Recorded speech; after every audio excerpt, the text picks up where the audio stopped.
Hello, where are you? There you are. Go eat, buddy. Come on, go eat. More than music. You know what's funny is that I used to get up at this time, like for years, 6:30. 6:30 was a normal get up time, and then 6 was like early. Man, I've been up for 2 hours already.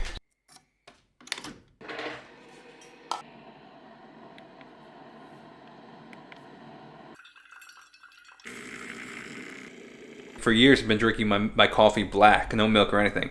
But we got that pretty sick frother, and the foam on top of the coffee, it's pretty sweet, man.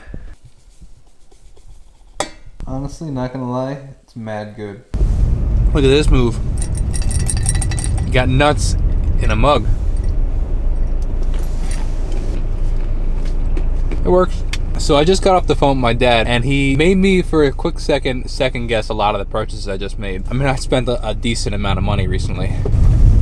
My thought process was that because I had made so much from YouTube this month, I want to reinvest some of that money and buy a lot of the stuff that would potentially help me increase the value. Confidence is such a funny thing too, because you could be so confident in the decision and somebody makes a comment on it, and then all of a sudden your confidence is like, did I make the right decision or is it not the right decision? So it's just so funny. He's right though. We have made a ton. We as a couple, and also me and my business, have made a ton of big purchases in the past month or two. And it's like, what are we doing to some degree? And part of me is like, well, it's also like necessary to some degree. It goes back to the age-old debate. It's the if then. If I buy this, then will I have more business, or then will it increase my sales, or then will it increase my views? And it's like, who knows? You know, like I put off and was really hesitant for months, if not at least a year, for months at least, to buy an actual camera for my video stuff. But now that I bought it, it's like exponentially better, and I see it. You know, now does the viewer see it? Who knows? And that's the big dichotomy, is like what the viewer notices and what I notice are two completely different things. Or now the same thing goes to a microphone. I've used 4 microphones in my music career. The first one was the first song I ever recorded, and it was a Rock Band USB microphone. You know, you remember that game Rock Band? So I used that microphone, plugged it into my computer, USB, recorded my first song from it. It sounded horrible, but it got the job done. The second microphone I used for a long time, and I actually still have it, is the Blue Yeti mic. A lot of people, actually a lot of gamers use this microphone, but I bought it from a friend. I've recorded so many songs. Actually, my whole first album was recorded on it, and so even a bunch of singles were recorded on it. Then somebody found in their basement one of their brother's old stuff. It was an MXR, and this is what I've been using today, an MXR N90.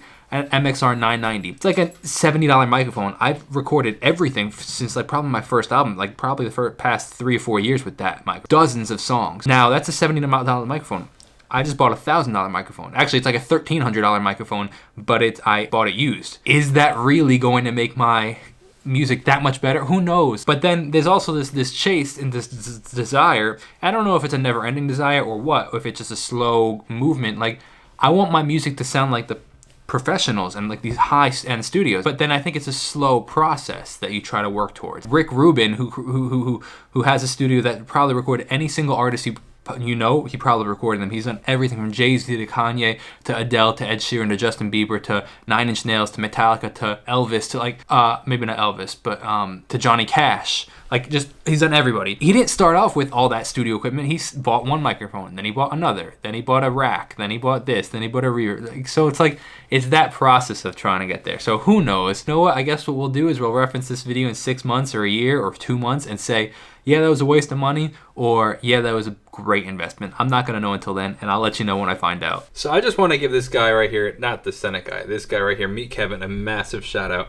I've been watching his channel since early April, I would say, and I watched him go from 300,000 subscribers to almost 1.1 million subscribers. Every 1 or 2 days, this guy grows by like a point, which means like it's easy to think like, oh, it's just 0.1, 0.2. That's 10,000 people every day or something like that. It's ridiculous. But not only that, he has a live stream going on right now where he's talking about the stimulus bill for the United States, and he's almost 58,000 people watching. I just want to give him a shout out and say that this guy inspires me tremendously. I've watched his videos on how much he makes from YouTube, and I've watched him grow, and his success is so inspiring. If you don't know his channel, I highly recommend you check it out. It makes it 58,268 people watching right now. Like, the guy's success is unbelievable, and I'm so pumped for him.